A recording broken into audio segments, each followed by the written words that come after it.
Toxic chemicals in our daily life. Professor Dr. Mustafa Ali Mohammed, Professor and Dean, Medicine and Wellness Program, Global Institute of Leadership and Management, Singapore.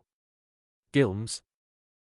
Many of us are unknowingly exposed to toxic chemicals every day, from the products we use to the food we eat and the air we breathe. Household cleaners and plastics can release volatile organic compounds and hormone-disrupting chemicals. Personal care items often contain synthetic additives that accumulate in our bodies over time. Even our food packaging and water sources can be sources of contamination. These exposures may seem small individually, but together they contribute to a growing toxic burden that affects our immune system, hormonal balance, and overall health. This is why detoxification and natural support, like black seed, can play a vital role in integrative care. Toxic substances in our environment don't remain passive. They actively interfere with our biology in damaging ways. Many industrial chemicals and pesticides can disrupt hormonal balance, affecting metabolism, reproductive health, and emotional well-being. Others weaken the immune system, leaving us more vulnerable to infections and chronic conditions. Neurotoxins like heavy metals and certain pesticides can impair brain function, memory, and mood regulation. Additionally, prolonged exposure to these harmful agents fuels inflammation and oxidative stress, key drivers behind many chronic illnesses. Over time, some chemicals may even elevate the risk of cancer. Traditionally, toxicology was all about dose. The dose makes the poison. It focused on direct chemical damage, usually at high exposure levels, and the effects were often immediate and acute, but modern toxicology has evolved. Now we understand that even trace amounts of certain chemicals can interfere with hormone receptors and cellular signaling. These receptor-mediated effects don't always show up right away. They can be chronic, developmental, and subtle, yet deeply impactful. This shift is especially important when we talk about endocrine disruptors, chemicals that mimic or block hormones at very low doses. It's a reminder that toxicity isn't just about quantity, it's about biological interaction. Modern toxicology has revealed something fascinating and concerning.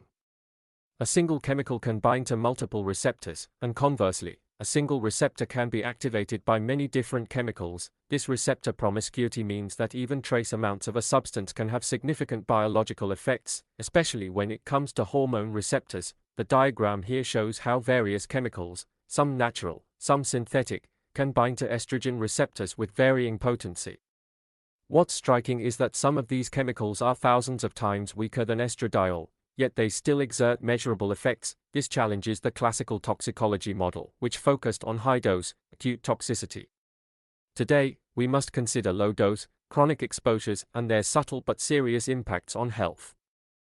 Let's look at two very different models of toxicity. Traditional toxicology focuses on chemical damage at high doses. Think of liver failure from too much acetaminophen or kidney damage from heavy metals. The effects are usually dose-dependent and acute, but modern toxicology introduces a new layer, receptor-mediated toxicity. Here, chemicals don't need to be present in large amounts. Instead, they bind to hormone receptors and mimic or block natural signals. This is especially true for endocrine disruptors like BPA and phthalates, which are found in abundance in plastic materials. Even trace levels can interfere with development, reproduction, and behavior, often with effects that appear much later. This shift in understanding is crucial for how we assess chemical safety today. One of the earliest and most tragic examples of environmental endocrine disruption comes from Japan in the 1940s. Along the Jinzu River, thousands of postmenopausal women developed severe bone pain and deformities, a condition that became known as Itai-Itai disease, meaning ouch in Japanese. The culprit was cadmium, a heavy metal released from upstream mining operations. But what's fascinating is that cadmium didn't just cause direct chemical damage, it acted as an estrogen mimic. It bound to hormone receptors and triggered effects like uterine hyperplasia and early puberty. This is a textbook case of receptor-mediated toxicity, where even trace exposures can lead to chronic, developmental harm. It reminds us that modern toxicology must consider not just dose, but biological interaction, especially when it comes to endocrine disruptors. The story of diethylstilbestrol is one of the most sobering examples of how receptor-mediated toxicity can unfold over time. In the mid-20th century, diethylstilbestrol, a synthetic estrogen, was prescribed to millions of pregnant women to prevent miscarriage. It was considered safe and effective at the time, but years later, it became clear that female children exposed to diethylstilbestrol in the womb were developing rare cancers of the reproductive tract. What happened? Diethylstilbestrol mimicked estrogen and bound to receptors during a critical window of fetal development. This altered gene expression in ways that didn't show up until puberty or adulthood. It's a powerful reminder that endocrine disruptors don't always cause immediate harm, but their effects can be profound and long-lasting. BPA is one of the most studied endocrine disruptors in modern toxicology. Found in everyday items like plastic bottles and food packaging, it's a chemical we're all exposed to. What makes BPA concerning is its ability to mimic estrogen. It binds to hormone receptors and alters cell signaling and gene expression, even at extremely low doses. This challenges the classical toxicology model, which assumes that only high doses are harmful. With BPA, even trace exposures, especially during fetal development, can lead to long-term effects on reproduction, metabolism, and brain function. It's a clear example of receptor-mediated toxicity and why modern toxicology must consider timing, sensitivity, and biological interaction, not just dose. Xenobiotics, foreign chemicals like pollutants, drugs, and synthetic compounds, don't always pass through the body cleanly. The lymphatic system, which plays a key role in immune surveillance and fluid balance, can actually retain these substances. Within lymph nodes, xenobiotics may bind to immune cells or structural proteins, especially if they are hard to metabolize or excrete. This can lead to prolonged retention and potentially chronic immune activation or toxicity. It's another reason why detoxification and support for lymphatic health are important in integrative medicine. Xenobiotics are foreign chemicals that the body struggles to eliminate. Many of them, like PCBs, BPA, and heavy metals, can persist in tissues for years or even decades. What's especially concerning is their interaction with the lymphatic system. Some bind directly to immune cells or structural proteins in lymph nodes, leading to retention and chronic immune activation. These substances may not cause immediate symptoms, but over time, they contribute to inflammation, hormonal disruption, and even cancer. This highlights the importance of detoxification strategies and reducing exposure in integrative health approaches. 1. Polychlorinated biphenyls, PCBs, used in electrical equipment and industrial applications, highly lipophilic, bioaccumulate in fat tissues and organs, resistant to metabolic breakdown, often retained for years. 2.